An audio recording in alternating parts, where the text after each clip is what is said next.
Hello everyone, welcome back to my channel. मेरा नाम है सौम्या द्विवेदी और मैं कॉम्पिटिटिव एग्ज़ाम की प्रिपरेशन कर रही हूँ। जैसा कि मैं आरपीएफ, एसआई एंड कांस्टेबल का टारगेट प्रोवाइड करती हूँ, तो आज के टारगेट में मैथ के लिए है डिस्काउंट, रीजनिंग के लिए है डाइस, जीएस के लिए है मध्यकालीन इतिहास और साइंस में बायोलॉजी है और करंट अफेयर्स में मे का करंट अफेयर है और एक फुल मॉक है। तो चलिए एक एक करके अपना टारगेट कंप्लीट कर।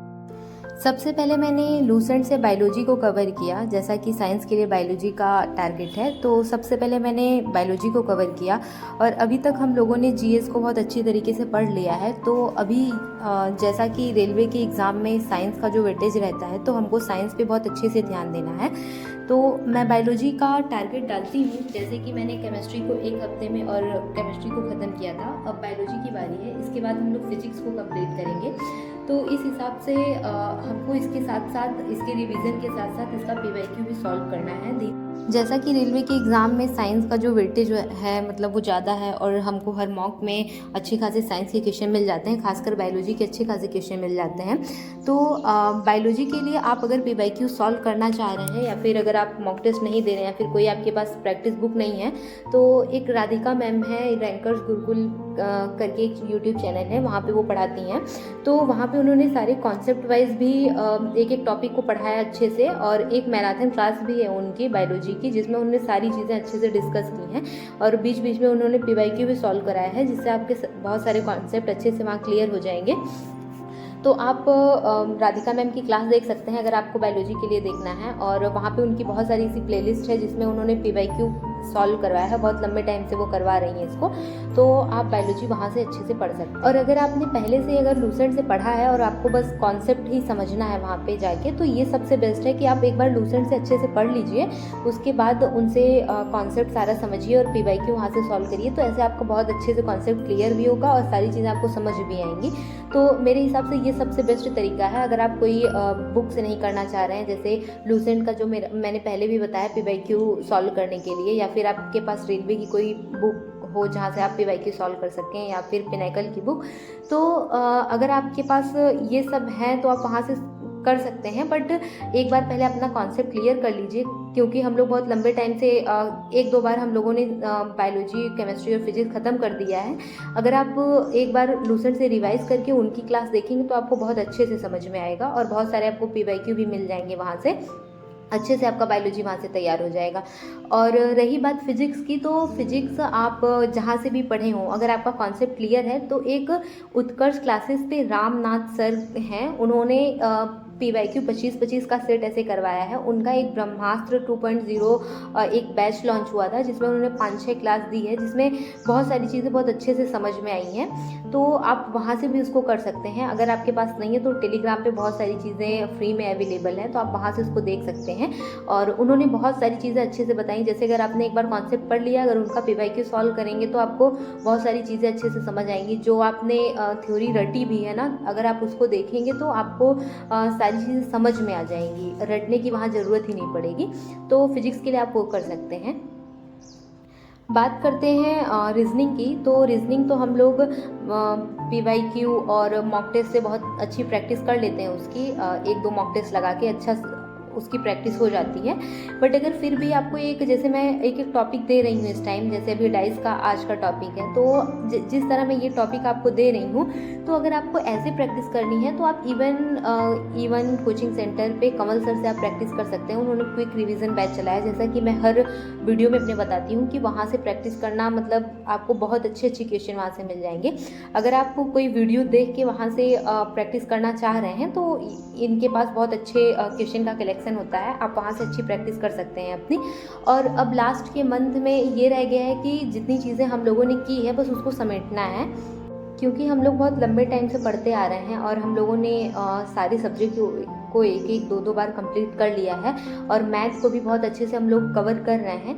तो जैसा कि मैं भी टॉपिक दे रही हूँ, उसके लिए मैं बहुत लंबा टाइम लगा रही हूँ कि जैसे एक टॉपिक के लिए मैं बहुत लंबे टाइम के लिए, जैसे छोटा टॉपिक भी है फिर भी मैं उसको 2-3 दिन दे रही हूँ। इसका मतलब ये है कि अगर आप, जैसे मैंने पड़ोसी राज्य, पड़ोसी देश के बारे में एक टॉपिक दिया है स्टैटिक में, तो पड़ोसी देश का अगर आपको मैंने 3 दिन दिया है उसके लिए, तो एक दिन आप उसकी थ्योरी कंप्लीट करिए और उसके 2 दिन तक आप उसका PYQ सॉल्व करिए। जितना भी PYQ आपको पड़ोसी देश से मिले उतना सारा आप PYQ वहाँ से सॉल्व करिए। तो मेरा एक टॉपिक को इतना लंबा टाइम देने का यही मतलब होता है कि आप अपना थ्योरी भी कंप्लीट कर लें और PYQ भी बहुत सारा सॉल्व कर लें। तो इस तरह आप अपनी एक टॉपिक को अच्छे से स्ट्रॉन्ग बना लेंगे। और अभी टाइम है सारी चीज़ों को समेटने का, तो जैसे अभी हमारा जो टॉपिक वीक है उस पर हम लोग बहुत अच्छी तरीके से फोकस करेंगे और जो चीज़ें हम लोगों ने पढ़ ली हैं उसको बार बार रिवाइज करेंगे ताकि चीज़ें छूट ना जाए हमसे। क्योंकि बहुत सारी चीज़ें ऐसी होती हैं कि जैसे अभी हम लोग मॉक टेस्ट में ही देखते हैं कि हम लोग पढ़ने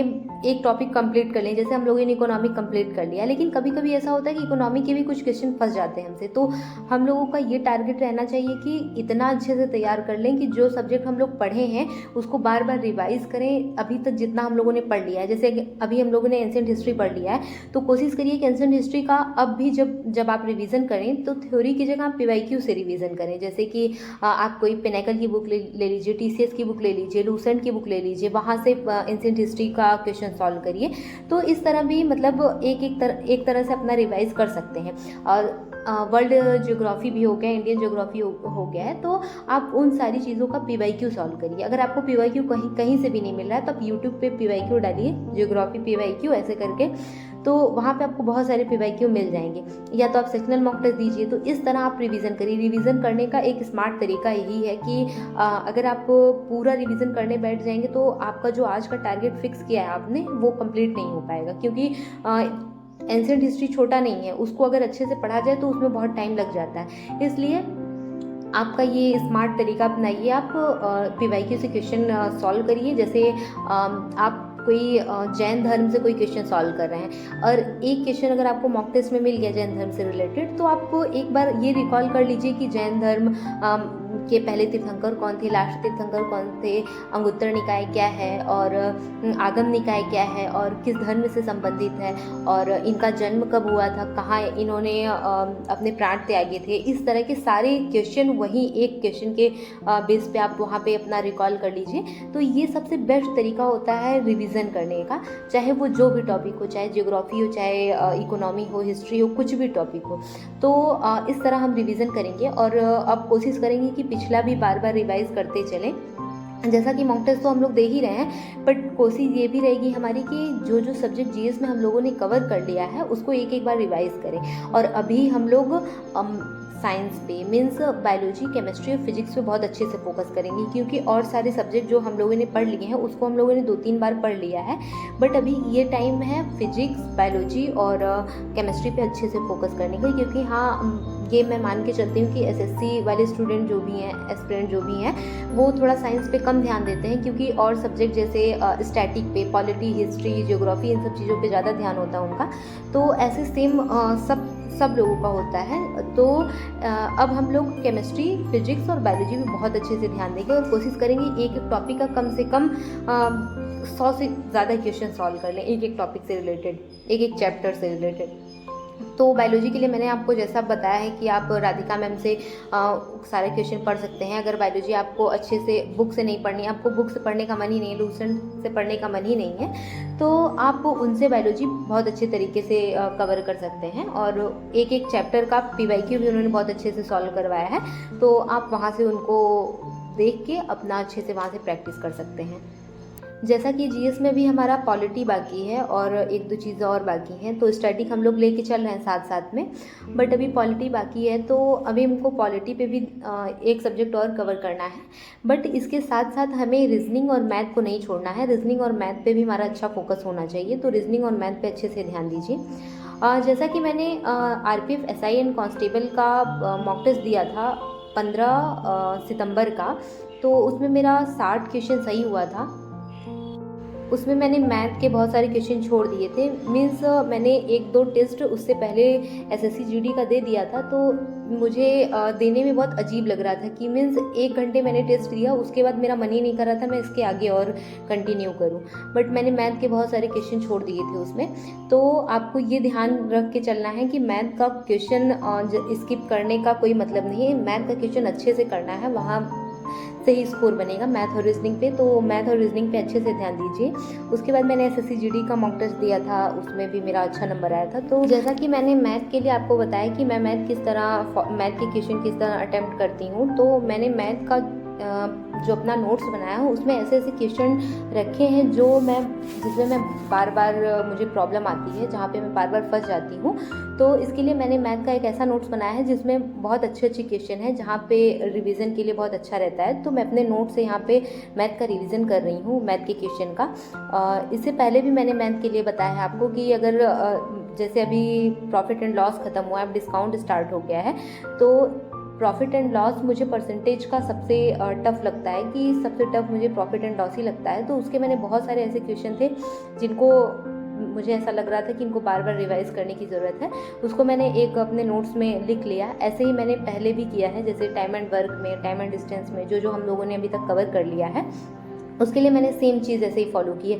चाहे वो मुझे मॉक टेस्ट में ऐसा क्वेश्चन कोई मिले या फिर कोई ऐसा पीडीएफ जो मेरे पास आए जिसमें बहुत सारे ऐसे क्वेश्चन हैं जो मुझसे बन ही ना रहे हों, तो मैंने वो सारे टफ क्वेश्चन एक जगह पे नोट कर लिए हैं और मैं उसको बार बार रिवाइज करती हूँ ताकि मेरा वो सारा कॉन्सेप्ट क्लियर हो जाए। और कोशिश करिए कि मैथ के जो जो चैप्टर हम लोगों ने सॉल्व कर लिए हैं उसका कम से कम 5 से 10 क्वेश्चन पर डे बेस पे लगाते रहें। अगर पर डे नहीं हो पा रहा है तो 2-3 दिन के गैप पे ऐसे करके लगाते रहें, क्योंकि मैथ ऐसा है कि रिवीजन नहीं करने पे कॉन्सेप्ट दिमाग से निकल जाता है। तो इसलिए बार बार कॉन्सेप्ट का रिवीजन करिए और मैथ के लिए, और अच्छे से अपना टाइम मैनेज करिए कि किस तरह कैसे क्वेश्चन अटैम्प्ट करें कि टाइम कम हो, कौन सा मेथड यूज़ करें, क्योंकि परसेंटेज में और प्रॉफिट एंड लॉस में, डिस्काउंट में ऐसे कई तरह के मेथड हैं, जैसे रेशियो मेथड हो गया और पूरा उसको बना के लिखने का अलग अलग तरह का मेथड होता है। तो कोशिश करिए कि क्वेश्चन को देखते ही ये समझ जाइए कि इसमें कौन सा मेथड लगाएं जिसकी वजह से टाइम भी कम लगे और जल्दी से आंसर भी आ जाए। तो इस तरह, क्योंकि बहुत सारे ऐसे मेथड होते हैं जिसमें कैलकुलेशन में बहुत टाइम लग जाता है। तो इस तरह आप मैथ की प्रैक्टिस कर सकते हैं और ऐसे ही कोशिश करिए कि जैसे कोई भी मॉक टेस्ट में भी कोई भी रीजनिंग का क्वेश्चन, मैथ का क्वेश्चन, कोई भी क्वेश्चन फंस रहा है तो आप वहाँ से भी उस क्वेश्चन को अपने शॉर्ट नोट्स में नोट कर लीजिए और उस क्वेश्चन की तब तक प्रैक्टिस करिए जब तक एकदम अच्छे से आपको वो समझ ना जाए और एकदम अच्छे से आपको आने। तो ये था मेरा आज का रूटीन। मैंने इस तरह अपना सारा टारगेट कंप्लीट किया और इस तरह मैंने सारी चीज़ों को फॉलो किया और बार बार रिवीजन भी किया मैंने इस चीज़ का। जैसे मैंने जीएस का जितना भी टॉपिक लिया है, पिछला जितना भी टॉपिक है, मैं कोशिश करती हूँ 10-5 क्वेश्चन उसका पर डे बेस पे कर ही लूँ। अगर टाइम बचता है तो मैं ऐसे ही करती हूँ, तो आप भी ये कर सकते हैं। Thank you so much.